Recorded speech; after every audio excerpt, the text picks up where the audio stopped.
Bonjour à tous, bienvenue dans cette vidéo spéciale fête de Noël, fête de fin d'année. Aujourd'hui, deux choses importantes. Premièrement, on va parler de la stratégie à adopter autour des fêtes de Noël et des repas de fin d'année. Parce qu'il est impossible de ne pas pouvoir se faire plaisir, manger ce que l'on veut, manger ce que l'on aime et de prendre 5-10 kilos et d'être complexé tout le reste de l'année ou du moins une partie. Donc le but, c'est dans cette vidéo de vous proposer de vous faire plaisir, mais d'élaborer toute une stratégie autour de ces fêtes de Noël pour perdre du poids si vous devez perdre du poids, maintenir votre poids si vous devez le maintenir, ou prendre du muscle si vous devez prendre du muscle, etc. Voici donc la première partie de cette vidéo, mais en réalité, vous allez le voir, ça va être très simple. C'est que pendant que je vais vous expliquer tout ça, je vais cuisiner. Je vais vous cuisiner un repas spécial fête de Noël, diététique, mais bon, c'est-à-dire que vous pouvez le faire manger à n'importe qui, même à celui qui veut le moins du monde faire la diète et lui faire avaler tout ça comme un repas délicieux, comme si c'était un repas sans aucun calcul, sauf que vous avez prévu de manger diète et vous faites manger diète toute la famille, les enfants, les grands-parents, les tantes, les oncles, etc., etc. De l'entrée jusqu'au dessert, on vous montre ça. Let's go. I'm more than a man, I'm a monster. Somebody call a pastor, doctor. I got a sixth sense for imposters. So now I'm coming for the whole roster. It's not a game, why you play? Et avant toute chose, si ce genre de contenu vous plaît, n'hésitez surtout pas pour nous soutenir, s'il vous plaît, à vous abonner, à liker, à mettre un petit pouce. Et tout au long de la vidéo, n'importe quand, si vous n'êtes pas d'accord avec moi, vous pouvez commenter. Si vous êtes d'accord ou peu importe, commentez. On est ouvert au débat, il faut juste que ça soit constructif. Regardez la vidéo jusqu'au bout, écoutez. Ok, donc on va commencer par l'entrée. En entrée, je vais vous faire une recette que je n'ai pas le mérite d'avoir découverte puisque c'était une recette qui était à mon mariage. Je me suis marié il n'y a pas très longtemps. Et donc, c'est une salade de fenouil. Alors, j'ai trouvé une recette sur Internet un petit peu différente que celle qu'on a goûtée. Donc, je vais la faire. Donc, c'est la première fois de ma vie que je cuisine de fenouil. Soyez indulgents, les experts de la cuisine. Le but, ce n'est pas de donner un cours de Top Chef ou de Master Chef, mais plutôt un cours diététique pour Noël, entre guillemets.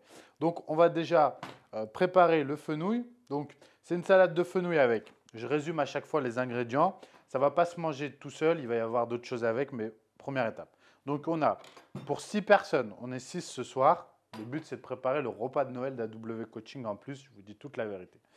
2 fenouils, 2 pommes vertes, 2 citrons, échalotes. Alors, j'en utiliserai qu'une. Du persil frisé, de l'huile d'olive. Et alors, ça, c'est mon arrogance. Je vais rajouter du vinaigre balsamique, même s'il n'y en a pas dans la recette. Je pense que sinon, ça va être un poil trop acide. On verra. Bref, vinaigre balsamique. Donc, on y va. Donc, les premières étapes sont assez simples en fait. Il faut tout préparer. Il faut découper le fenouil, le laver, le hacher très finement, préparer les pommes, enlever la peau, découper, pareil. Découper le persil, les échalotes, tout mélanger, puis ajouter le citron, l'huile d'olive et si vous le désirez, du balsamique. Tout mélanger. Ensuite, vous servez à l'assiette ou bien là-dedans, comme une salade. On y va. Vous avez vu, rien de compliqué.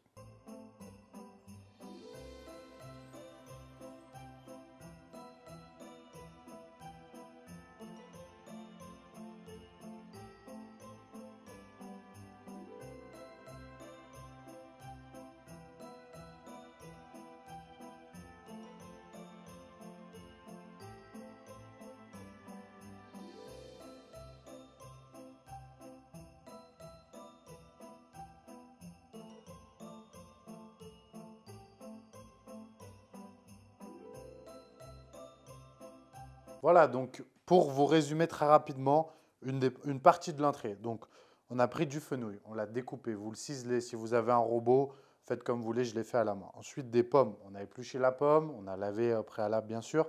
On a découpé en morceaux. On mélange le fenouil et la pomme, coupé en morceaux crus, bien sûr.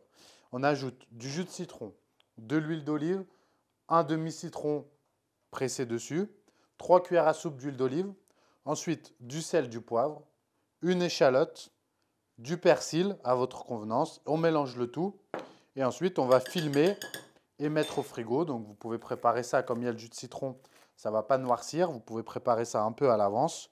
Voilà, on va filmer, on va mettre au frigo. Salade de fenouil, elle est au frais. Vous avez vu ça, c'est peu calorique.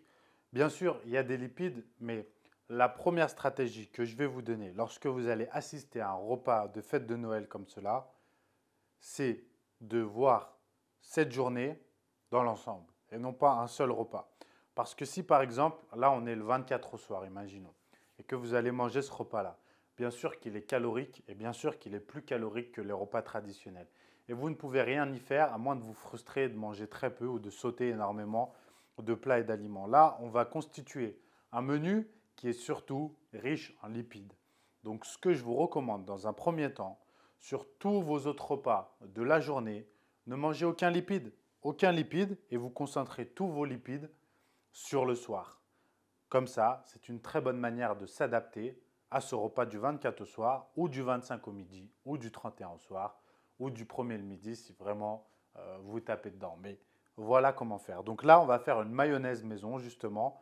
La mayonnaise, est-ce que c'est diète? Oui, parce qu'on va utiliser de la moutarde, un jaune d'œuf, du vinaigre de cidre et une huile un peu spéciale. Vous pouvez utiliser n'importe quelle huile. Là, on va utiliser une huile d'olive, basilic et pignon de pain. C'est ça, pignon de pain, ouais, parce que ça va être bon avec ce qu'on va manger. Voilà. Donc vous le voyez, c'est des aliments qui sont sains mais riches en lipides, selon la quantité que vous allez consommer. Du sel, du poivre, bien sûr aussi, un petit peu de citron. On y va, let's go. Donc, pour faire cette mayonnaise avec laquelle en fait on mangera nos crevettes ce soir, eh bien on va avoir un bol et une tasse. On fera la mayonnaise là. Vous verrez mieux comme ça. Donc on va d'abord prendre un jaune d'œuf. Donc attention, si comme moi vous vous posez toujours la question, le blanc sort en premier. Voilà, ça va, j'ai réfléchi en hésitant. Et le deuxième jaune d'œuf, parce qu'on est nombreux, donc adaptez les quantités. Là, je fais pour 6 personnes, d'accord? Dont un enfant, donc on va dire, allez, 5 bonnes personnes, ok? Vous adaptez vos quantités, bien sûr. De toute façon, s'il en reste, vous en mangerez le lendemain. Donc, on a d'abord mis jaune d'œuf. On va mettre un peu de sel. Voilà, on va mettre un peu de poivre.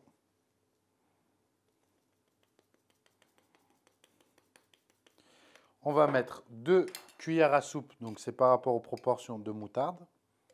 Ok. Donc la moutarde, vous pouvez prendre éventuellement une moutarde à l'ancienne, hein, si vous préférez, aucun problème. On va mettre 2 cuillères à soupe de vinaigre de cidre.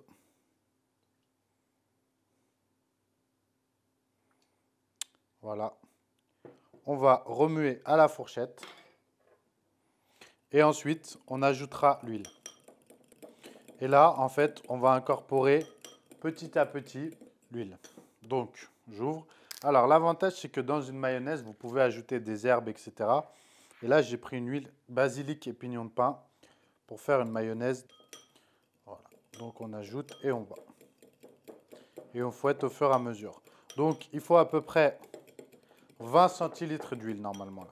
Donc là, il faut ajouter l'huile au fur et à mesure jusqu'à ce que ça prenne sa consistance. Donc une mayonnaise, c'est énormément d'huile. C'est pratiquement 90% d'huile. Donc attention effectivement après aux calories. Même si c'est diète, c'est beaucoup d'huile.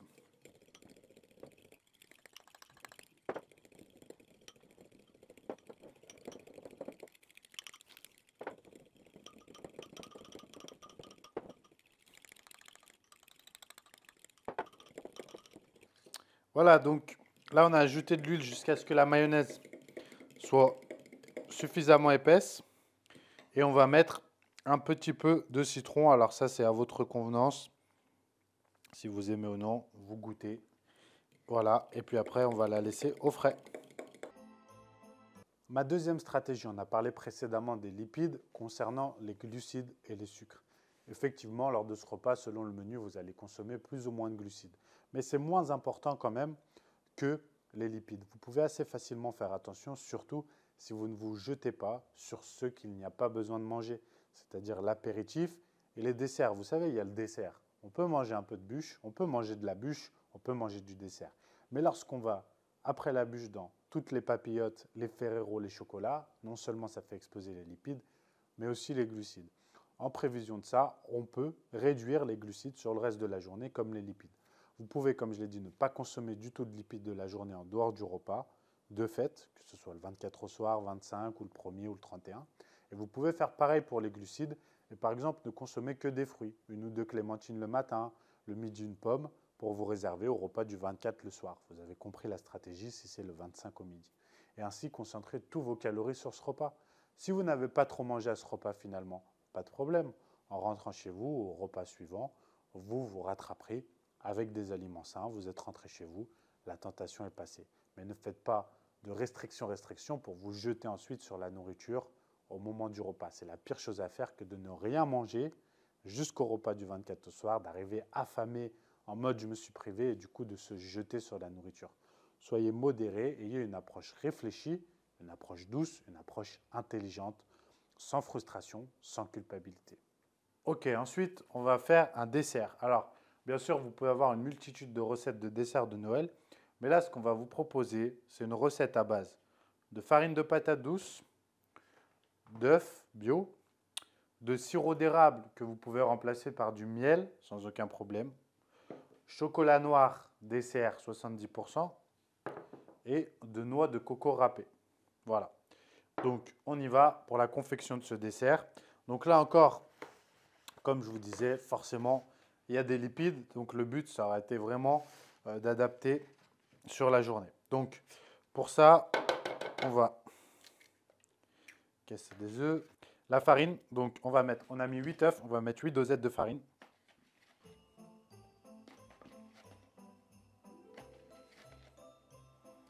Et après, on mettra 2 cuillères à soupe de sirop d'érable.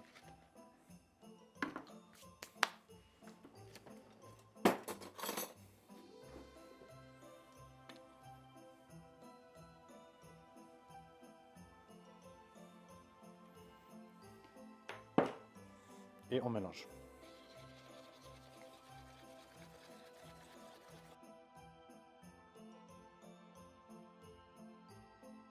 Ce que je vais faire, c'est qu'en plus, à la recette de base, j'ai décidé d'ajouter un yaourt 0% pour l'onctuosité et un zeste de citron parce que je vais m'inspirer de la recette de gâteau au yaourt pour monter mon dessert après. Vous allez voir, ça fera encore plus Noël.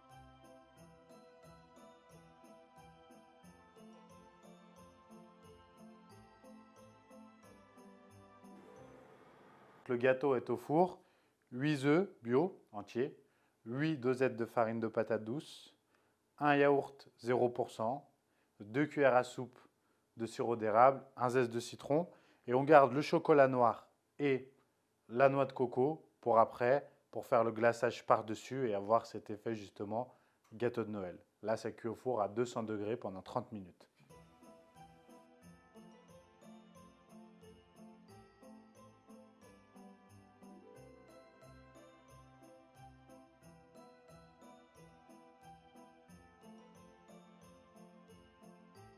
Voilà, donc là, on va passer à la préparation du plat principal. Donc, on va préparer la pintade. Donc là, c'est une pintade. Vous pouvez faire cette recette avec un chapon, une dinde, un poulet, peu importe. Vous allez le voir, c'est assez simple à préparer. Donc, le but, c'est d'avoir un grand plat déjà. Il faut donc préparer la pintade pour la cuisson au four dans un premier temps. À côté de ça, on fera une sauce et on ajoutera la sauce après au dernier moment, dans les 10 dernières minutes. On pourra la servir à côté. Mais tout au long de la cuisson, on arrosera la pintade ou la volaille avec la sauce pour ne pas que ça soit sec. Et ça va être ça le secret pour qu'elle soit bonne. Mais dans un premier temps, on va la préparer. Donc, pour l'instant, on va la laisser dans son plat, là, bien au chaud. Enfin, bientôt, elle sera bien au chaud. Pour le chapon, première étape. Vous badigeonnez, comme vous avez vu, d'huile de coco le chapon. Il faut faire fondre l'huile de coco au préalable au micro-ondes ou dans une casserole. Ensuite, vous badigeonnez de moutarde. Vous pouvez prendre de la moutarde classique ou de la moutarde à l'ancienne. Vous coupez des oignons, des échalotes. Vous parsemez par-dessus, faites rentrer dans les ailes, etc. Vous salez, vous poivrez et vous mettez au four. Et tout au long de la cuisson, vous allez arroser ça de bouillon de volaille. Donc, vous prenez des cubes de bouillon de volaille, vous les mettez dans de l'eau, vous les faites chauffer pour que ce soit bien homogène et vous aspergez tout au long de la cuisson la volaille au four. À côté de ça, vous devez faire la sauce. Pour la sauce, très simple. Un fond d'huile de coco. Ensuite, vous mettez vos girolles. Vous mettez ensuite oignons, échalotes. Vous salez, vous poivrez, du vin blanc et du bouillon. Puis, une fois que c'est réduit à nouveau, vous commencez à ajouter la crème de coco et ainsi de suite jusqu'à obtenir une sauce où tout a bien réduit, tout est bien plus ou moins homogène comme une sauce. Vous voyez, il ne faut pas que les champignons soient énormes, il faut qu'ils aient réduit. Vous ajoutez au fur et à mesure le vin blanc, vous goûtez bien sûr, vous salez, vous poivrez. Vous ajoutez ensuite vers la fin vos marrons. Enfin, lorsque votre volaille est cuite, vous arrosez, vous mettez au fond du plat. À côté de ça, l'accompagnement, eh bien, vous faites vos pommes de terre. Soit vous avez un ActiFry, vous le faites dans l'ActiFry comme moi. Soit vous pouvez faire des pommes de terre sautées, vous pouvez les faire au four sans aucun problème, avec de l'huile d'olive, avec de l'huile de coco, avec du sel, du poivre. Si vous aimez, vous pouvez rajouter du paprika et du curry avec, c'est excellent. Donc pour résumer, en entrée, on a une salade de fenouil pommes vertes avec du saumon fumé, des crevettes et une mayonnaise faite maison, tout est fait maison. En plat, on a une pintade, mais vous pouvez faire n'importe quelle volaille avec une sauce coco, vin blanc, marron et des pommes de terre. Vous pouvez accompagner de légumes, par exemple de fagots d'haricots verts ou autres, si vous avez envie. Et en dessert, on avait un gâteau spécial, farine de patate douce, œufs, chocolat noir, noix de coco. Et voilà pour notre repas de Noël. Concernant l'alcool, vous le savez, on a une vidéo sur notre chaîne YouTube sur l'alcool. Je ne vais pas tout vous réexpliquer, vous avez juste à la regarder. Elle est super, je vous le dis. Le mec qui parle dedans est génial. Je plaisante. L'alcool, j'ai déjà expliqué. Bien sûr que c'est ce qu'il faudra absolument éviter. Et si vous pouvez ne pas boire d'alcool sur ce repas, n'en buvez pas. Mais si vous aimez ça, et c'est Noël, c'est la fête, c'est le jour de l'an, je comprends. Soyez juste modéré. Une coupe de champagne, un verre de vin, ça suffit. Ça va augmenter vos calories, vos glucides, mais surtout, ça va augmenter les calories vides que vous allez directement stocker. Vous devez en tenir compte, mais pas de stress. Buvez un ou deux verres, essayez de vous limiter à un ou deux verres exceptionnellement. Comptez-le dans votre total calorique de la journée, ou du moins ne culpabilisez pas et reprenez votre diète après.